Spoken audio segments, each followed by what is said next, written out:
What's up, YouTube? What's up, family? Guys, welcome back to the channel. I trust that everyone is having a wonderful day today, guys. Thank you for the love, thank you for the support. My name is Dwight, and it's a great pleasure to have you here today. So, guys, if it's your first time on the channel, I welcome you. If you're returning, welcome back. So, guys, on today's agenda, we're gonna be diving into how did the Soviets lose to Poland in 1919 and in 1921, and this is a animated story. All right, so this is my first time seeing this one, and guys, I am excited to see how that one goes. Because it's always a success. Yes. All right, so guys, oh, sorry. This is from the Armchair Historian. All right, so guys, I'm excited to see how that goes. So without any further ado, let's dive right in.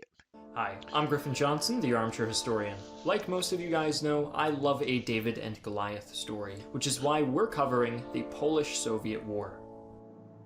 This video is sponsored by World of Tanks. World of Tanks is a free-to-play game for PC that allows you to fight battles in historically accurate tanks from the Second World War and beyond. If you use my link in the description below, you can claim a free M22 Locust tank. Whoa. More about World of Tanks at the end of this video. In the aftermath of the First World War, new countries emerged as quickly as old ones fell apart.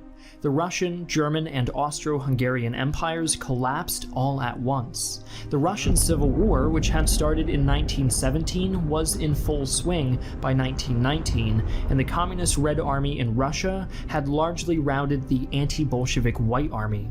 Fearing the revolution would continue spilling into neighboring states, Poland sent forces to the Russo-Polish border. Though no one really knows how exactly the Polish-Soviet War started, most believe it was a gradual escalation, eventually leading to a large-scale Polish offensive, after several skirmishes with communist partisans. By the end of 1919, the Poles had pushed as far as Vilnius and Minsk in the north, and had taken a large swath of western Ukraine, all with very little resistance, as the Russians were simply not prepared to defend themselves against a Polish incursion in the midst of civil war. The Poles, under leadership of Józef Piłsudski, quickly formed an alliance with what was left of Ukraine and launched yet another offensive in April of 1920. They again encountered very little resistance, and even took the Ukrainian capital of Kiev in early May. But then they stopped. Polish forces had no capacity to move further. The Polish and Ukrainian forces had to walk hundreds of miles with almost no vehicles and barely enough horses to carry supplies. The new occupiers of Kiev were exhausted, barely equipped, and hundreds of miles away from reinforcements. The Poles in the northeastern end of the border were not much better off. They too had stretched supply lines, with only 120,000 men and 460 artillery pieces spread along an open and indefensible frontier. They were extremely vulnerable. By now, Moscow had had enough. After months of a slow buildup, the Red Army had about 300,000 men with an ample supply of artillery that were ready for deployment. Red Army commander and eventual ice pick repository Leon Trotsky ordered a two-prong attack. He sent Joseph Stalin to the south to retake Kiev and then move further west into Ukrainian territory. Meanwhile, Tukachevsky was to attack from the north and retake Belarus. Total numbers are hard to come by, but Soviet forces in these two attacks numbered around 300,000, and were split evenly between Stalin and Tukachevsky. Tukachevsky's army of 160,000 men pushed west in early July 1920. He brought along more than 700 artillery pieces and almost 3,000 machine guns, far outgunning any Polish defenders. Meanwhile, in the south, most of the fighting was done by the 1st Cavalry Army, comprised exclusively of men crazy enough to still fight on horseback even after World War I.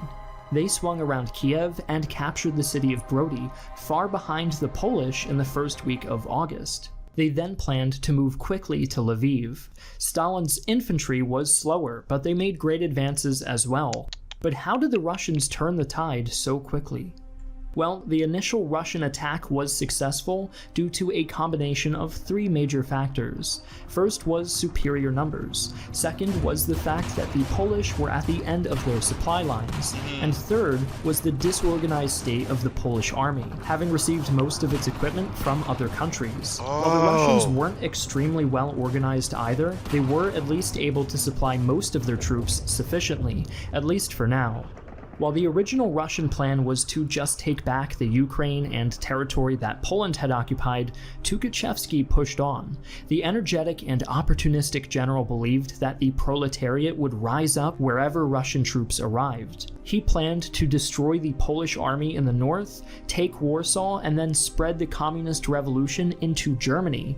The political leaders of Moscow were a little more cautious, fearing retaliation from non-communist European powers. On the other hand, they were also afraid of confronting Tukachevsky, lest he turn on them. Tukachevsky was relentless and kept up a murderous speed, never allowing the Polish army to rest, regroup, or organize a defense. But poor logistical consideration took a toll on Tukachevsky's force. Large numbers of casualties were sustained, and many soldiers who couldn't keep up with the advance were simply left behind. The soldiers who did keep up had to defend a long and outstretched perimeter while still pushing west. By the time the attack commenced on Warsaw, Tukachevsky only had 50,000 men ready for the assault of his original 160,000. What's worse, Stalin, after receiving contradictory orders, refused to send the 1st Cavalry Army to Warsaw, keeping them stationed in Lviv. More troops were siphoned off when Tukachevsky was ordered to send reinforcements to Crimea, as Stalin was hung up in Lviv, and the entire 4th Army was cut out of the picture, as they were fully committed to the westward push in northern Poland after their communication line was broken with headquarters. This left the area around Warsaw extremely vulnerable, and huge gaps in the line appeared. Battle of Warsaw. Meanwhile, Yusuf Palutsky had managed to gather all available troops in Warsaw for a last-ditch defense. Fighting was fierce, and the Polish forces stationed across the Vistula River were gradually pushed back, but Palutsky noticed a major gap in Soviet lines, just south of the city, that allowed him to break through and flank the 16th Army, isolating the 15th Army. It was a resounding success. After 10 days of fighting, Polish forces had inflicted around 60,000 casualties and captured approximately 60,000 more. By contrast, Poland only suffered around 30,000 casualties. Alright guys, I'm going to pause this here. So they found a weakness, in the army. So this is why they cut through, encircling the... very nice, man. Very nice. Now, I thought I'd be hearing a little bit more of the miracle on the Vistula.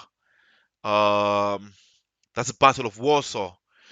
All right, guys. Very interesting. Let's see how far it goes. By the time of Tukachevsky's retreat, he had at most 7 divisions left that could fight.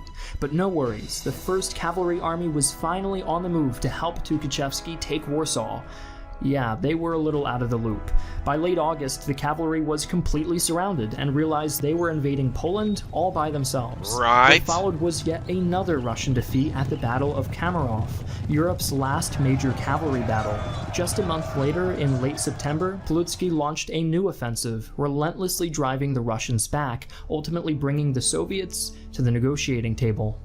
The Peace of Riga was signed on March 18th of the following year, granting Poland parts of Lithuania, Belarus, and Ukraine. Poland would hold on to this territory until 1939, when they were defeated by Germany and the Soviet Union. That invasion is more well known for a number of reasons, but we shouldn't let it eclipse the importance of the events we've talked about today.